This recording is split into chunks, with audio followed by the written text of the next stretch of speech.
RTC పేదల సంస్థ అని ప్రయాణికులకు ఆర్టీసీ బస్సుల్లో అన్ని సౌకర్యాలు కల్పిస్తామని రాష్ట్ర రవాణా శాఖ మంత్రి పొన్నం ప్రభాకర్ హామీ ఇచ్చారు. సీఎం రేవంత్ రెడ్డి సంకల్పంతో ప్రతి గ్రామానికి బస్సులు తిరిగేలా చర్యలు తీసుకుంటామన్నారు. భూపాల్పల్లి జిల్లా రేగొండ మండల కేంద్రంలో పర్యటించిన మంత్రి స్థానిక ఎమ్మెల్యే జిల్లా అధికారులతో కలిసి బస్ షెల్టర్ నిర్మాణ పనులకు శంకుస్థాపన చేశారు. భూపాల్పల్లి జిల్లా రేగొండ మండల కేంద్రంలో 3,70,00,000 రూపాయలతో నిర్మించనున్న బస్సు షెల్టర్ నిర్మాణ పనులకు శాసనసభ్యులు గండ్ర సత్యనారాయణరావు, జిల్లా కలెక్టర్ రాహుల్ శర్మ, ఎస్పీతో కలిసి మంత్రి పొన్నం ప్రభాకర్ శంకుస్థాపన చేశారు.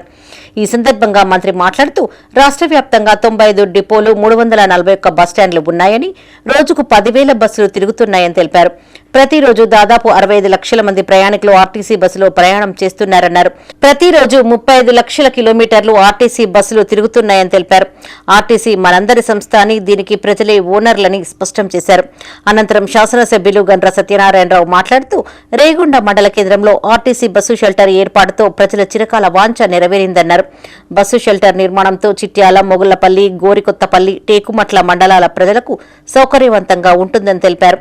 ఈ కార్యక్రమంలో స్థానిక సంస్థల అదనపు collector Vijayalakshmi, corporation ED Selvaman, DM Hindu, RTO Sandani, market committee chairman Kishtaiah, sarpanch పాల్గొన్నారు.